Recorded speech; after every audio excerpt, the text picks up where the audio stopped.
Hello दोस्तों, हमारे YouTube channel में आपका स्वागत है।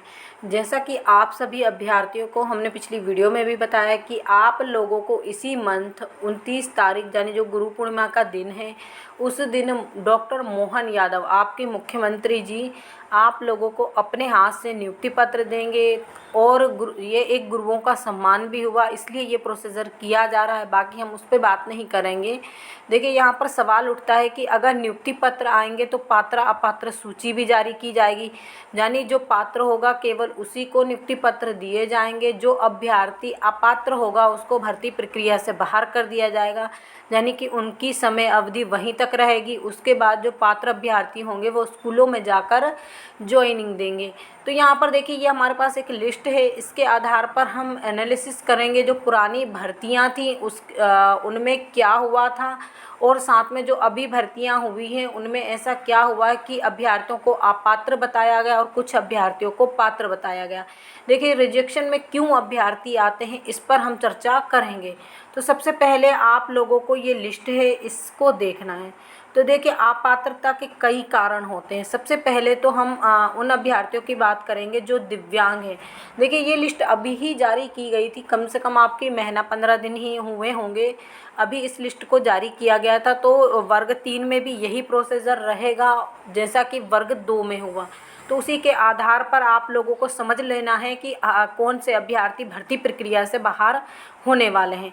तो देखिए, यहाँ पर पहली बात तो जिनके पास 40% दिव्यांगता का सर्टिफिकेट नहीं है, विभाग ने वर्ग 2 के अभ्यर्थियों को बुलाकर स्वयं क्या किया था, जो 1250 हॉस्पिटल है भोपाल की, वहाँ पर उन अधिकारी गए थे और उनका चेकअप करवाया। उसके बाद ही अभ्यर्थियों की 40% दिव्यांगता निकली, उनको जो है ज्वाइनिंग दी गई, अन्यथा इनको भर्ती प्रक्रिया से बाहर किया गया था। तो यानी जिनके पास अस्थायी दिव्यांगता सर्टिफिकेट है, ये देखिए अपात्र वाली सूची हम आपको दिखा रहे हैं। कुछ अभ्यर्थियों के कमेंट आएंगे, तो यहाँ पर आप लोगों को देखना है जिनके पास अस्थायी दिव्यांगता है उनको भी भर्ती प्रक्रिया से बाहर किया जाएगा, और जो दिव्यांग हैं लेकिन 40% नहीं हैं उनको भी भर्ती प्रक्रिया से बाहर किया जाएगा। अब यहाँ पर देखिए, ये तो सब्जेक्ट के हिसाब से इन्होंने भर्ती प्रक्रिया में बाहर किया हुआ है। यानी मान लीजिए बहुत सारे अभ्यर्थी क्या करते हैं, वर्ग 2 में उनका नॉर्मल जैसे ग्रेजुएशन में इंग्लिश होता है उसके आधार पर वो फॉर्म भर देते हैं, जबकि वो क्या मांगते हैं, इंग्लिश साहित्य उनको चाहिए। यहाँ पर ये अभ्यर्थी वो हैं, लेकिन यहाँ पर आपका प्रोसीजर क्या रहेगा। जैसे जो अभ्यर्थी जिन्होंने स्नातक से फॉर्म भरा है, क्योंकि किसी के बहुत जो 12वीं में अंक कम होते हैं तो वहाँ पर विभाग बोलता है स्नातक प्लस डीएड चाहिए। तो वहाँ पर जिन अभ्यर्थियों ने स्नातक यानी कि अभी उनका स्नातक लास्ट वर्ष चल रहा होगा तो उन्हीं अभ्यर्थियों को नियुक्ति मिलेगी। जो अभ्यर्थी फर्स्ट ईयर या सेकेंड ईयर में हैं और उन्होंने डीएलएड साथ में कर रखा है, अगर उन्होंने फॉर्म भर दिया तो वो अभ्यर्थी बाहर हो जाएंगे। यानी अंतिम वर्ष होना चाहिए स्नातक का, नहीं तो वो भर्ती प्रक्रिया से बाहर कर दिए जाएंगे। आप चाहे वर्ग 1 देखिए, वर्ग 2 देखिए, ये पहली कंडीशन है कि अंतिम वर्ष डीएलएड होना चाहिए या अंतिम वर्ष आपका स्नातक होना चाहिए। यहाँ पर ये दोनों के लिए हम बता रहे हैं कि जो व्यावसायिक और शैक्षिक योग्यता के अंतिम वर्ष में है उनको ही भर्ती प्रक्रिया में मौका दिया जाएगा, बाकी किसी को नहीं दिया जाएगा। अब यहाँ पर शैक्षिक योग्यता में निर्धारित प्रतिशत के साथ अब बहुत सारे अभ्यर्थी क्या हैं, ये पॉइंट अब गौर करने वाला है, क्योंकि इस प्रकार के हमारे पास बहुत सारे कमेंट आए हैं कि उनके पास निर्धारित प्रतिशत अंक नहीं है। यानी कि अगर 12वीं पास प्लस आप डीएलएड हैं तो 45% होना चाहिए आपका, क्योंकि अभी विभाग ने सेकंड वेकेंट डिवीज़न हटा दिया है, प्रतिशत का मामला ही चलेगा, क्योंकि हाई कोर्ट में इस पर पहले ही फैसला आ चुका है। बाकी अगर कुछ अभ्यर्थियों को कहीं दिक्कत हो तो आप कमेंट के माध्यम से भी हमसे पूछ सकते हैं। और अगर मान लीजिए आप स्नातक बेस पर भर रहे हैं तो आपका 50% प्लस डीएलएड होना चाहिए। यानी इससे अगर आपका प्रतिशत कम, आप वहाँ पर नोटिफिकेशन में भी देख सकते हैं, जो नोटिफिकेशन में दिया हुआ होगा वही मान्य होगा। तो यानी आपका अगर ये प्रतिशत कम है, इससे 1 अंक थोड़ा बहुत कम है, तो वो आप लोगों को भर्ती प्रक्रिया से बाहर करेंगे। अब तीसरा जो एक मेन और प्रमुख कारण रहता है कि अभ्यर्थी क्या कर देते हैं, फॉर्म भर देते हैं, चाहे वो मध्य प्रदेश के हों। पहले हम मध्य प्रदेश की बात करेंगे वो क्या कर देते हैं, उनके पास फॉर्म तो भर देते हैं लेकिन उनके पास वैलिड जाति प्रमाण पत्र नहीं रहता, वो खाली टिक करना रहता है वहाँ पर, वो टिक कर देते हैं। तो बहुत सारे अभ्यर्थी यहाँ पर इस प्रकार से बाहर होंगे। बाकी कुछ अभ्यर्थी क्या करते हैं, उनके पास जाति प्रमाण पत्र तो रहता है लेकिन आजकल विभाग को क्या चाहिए, डिजिटल वाला। जिनके पास डिजिटल जाति प्रमाण पत्र नहीं होगा, विभाग ने स्पष्ट कर दिया है। देखिए पहले क्या था, भर्तियों में सरकार अगर मान लीजिए आपके पास डिजिटल चीज़ नहीं है तो विभाग क्या करता था, समय देता था। आप 3 मंथ, 2 मंथ, 15 दिन, 20 दिन जो भी रहता था, पहले तो 3 मंथ का रहता था, पुरानी भर्तियों की बात बता रहे हैं आपको।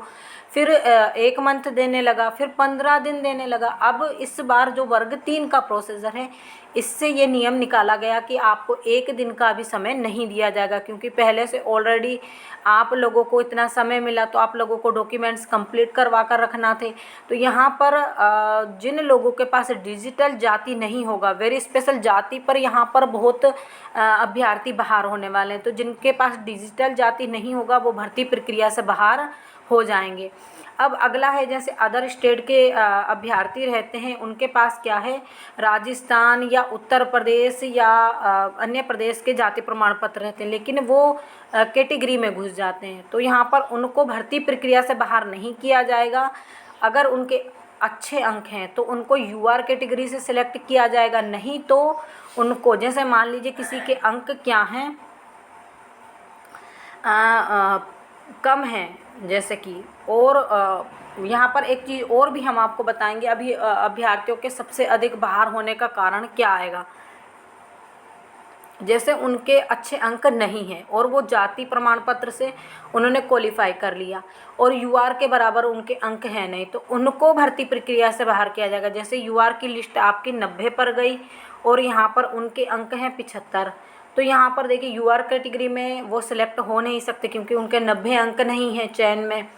और यहाँ पर अगर मान लीजिए उनके पास जो चयन है उसमें 75 अंक थे और जो इसकी SC ST OBC की लिस्ट गई है, जो कैटेगरी वाइज हम सबका बोल रहे हैं, तो यहाँ पर उनकी 75 80 ऐसे लिस्ट गई है और यूआर की लिस्ट ज़्यादा गई है। तो फिर क्या होगा, क्योंकि उनके अंक हैं नहीं तो उनको भर्ती प्रक्रिया से बाहर कर दिया जाएगा। अगर मान लीजिए किसी अभ्यर्थी के जो अदर स्टेट के हैं उनके अच्छे अंक हैं और उन्होंने कैटेगरी से भी फॉर्म भर रखा है, जैसे 92 अंक हैं, तो उनको सिलेक्ट कर लिया जाएगा यूआर कैटेगरी से, उनको बाहर नहीं किया जाएगा।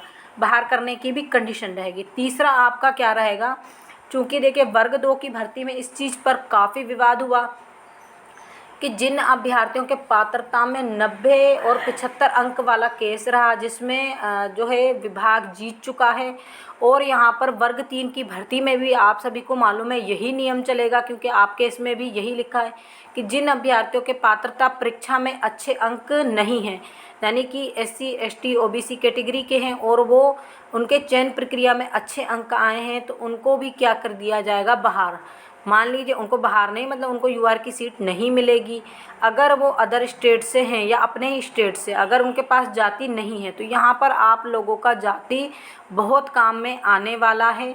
तो अगर आप लोगों के पात्रता में अच्छे अंक नहीं हैं और इधर से आपके पास जाति है, तो यानी कि वहाँ पर आप लोगों को समस्या आने वाली है। अगला आपका क्या रहेगा, एक निश्चित समय में 2 उपाधियां अर्जित करना। यानी इधर से अभ्यर्थियों ने 12वीं पास पे तो डीएलएड होता है, वहाँ पे तो आप लोगों को कोई दिक्कत नहीं जाने वाली, क्योंकि 12वीं पास होंगे तभी आपका डीएलएड हुआ होगा।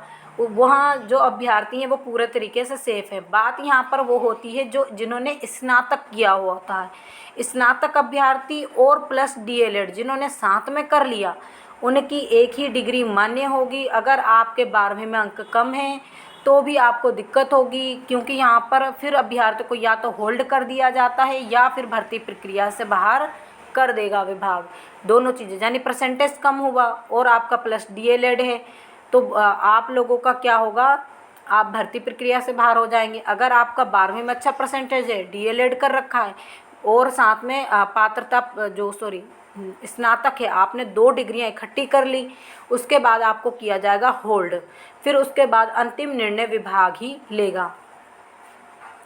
अब यहाँ पर अगली चीज़ आपको देखना है वो क्या है कि जो आपके अतिथि शिक्षक है, अगर उन्होंने स्नातक करते हुए अतिथि शिक्षक में पढ़ाया, क्योंकि कुछ अभ्यर्थी बहुत स्मार्ट होते हैं, ओवर स्मार्ट भी बनते हैं।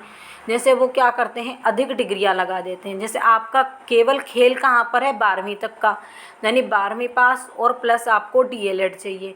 लेकिन अभ्यर्थी जिनका स्नातक से कोई लेना देना नहीं है, यानी कि 12वीं में आपके अच्छे अंक हैं और प्लस आपने क्या कर रखा है, DELED, यानी किसी के 70% अंक हैं मान लीजिए यहाँ पर, और उन्होंने DELED कर रखा है। अब यहाँ पर उनको स्नातक की अंक सूची लगाने की कोई आवश्यकता नहीं थी, और उन्होंने क्या कर दिया, यहाँ पर स्नातक की अंक सूची भी लगा दी, और प्लस आपका DELED, दोनों एक ही सत्र के हैं, यानी दोनों एक ही वर्ष के हैं, तो ये डबल डिग्री में आ जाएगा, उनको भी भर्ती प्रक्रिया से बाहर किया जाएगा। यहाँ पर ये समझाया।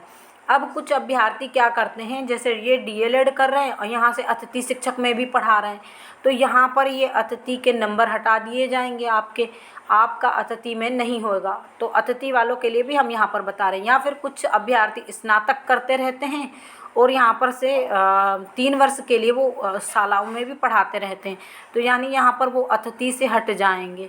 तो यानी यहाँ पर भी अभ्यर्थियों को होल्ड किया जाएगा। इस बार तो होल्ड ही नहीं किया गया, सीधे भर्ती प्रक्रिया से बाहर किया गया। तो यानी यहाँ पर ये, और कुछ अभ्यर्थियों ने तो पोस्ट ग्रेजुएशन की डिग्री लगा दी।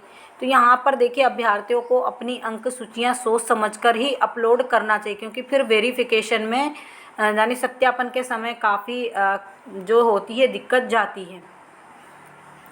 अब यहाँ पर कुछ अभ्यर्थी क्या करते हैं, अब यहाँ पर हम बात करेंगे जो अभ्यर्थी मान लीजिए जिन्होंने स्नातक लगा रखा है और प्लस DELED लगा रखा है, तो उनके पेडागोजी के एक जैसे सब्जेक्ट होना भी अनिवार्य रहेगा, क्योंकि वर्ग 2 में आपने देखा होगा कि इस प्रकार के अभ्यर्थियों को होल्ड किया गया। अभी तक भी उनको नियुक्ति नहीं मिली है, क्योंकि उनके कमेंट आते रहते हैं। अब यहाँ पर वही हाल रहेगा हिंदी से, जैसे कि आप लोगों की सिंपल हिंदी रहती है स्नातक में, यहाँ पर स्नातक वालों के साथ बहुत दिक्कत जाने वाली, और उन्होंने क्या कर दिया है, स्नातक से फॉर्म भरा और साथ में क्या हुआ है, उनका DELED है। अब हम बात करेंगे आप लोगों के अन्य डॉक्यूमेंट्स की। तो देखिए, यहाँ पर बहुत सारे अभ्यर्थियों के पास मैरिज सर्टिफिकेट ना होना, तो यहाँ पर अभ्यर्थियों को होल्ड किया जाएगा। तो काफ़ी कारण निकल कर आएंगे अभ्यर्थियों के होल्ड होने के। वीडियो बड़ी होती जा रही है, इसलिए हम यहीं पर इसको यहीं विराम देंगे। तो अभ्यर्थियों को कोई भी दिक्कत हो तो आप कमेंट के माध्यम से हमसे पूछ सकते हैं।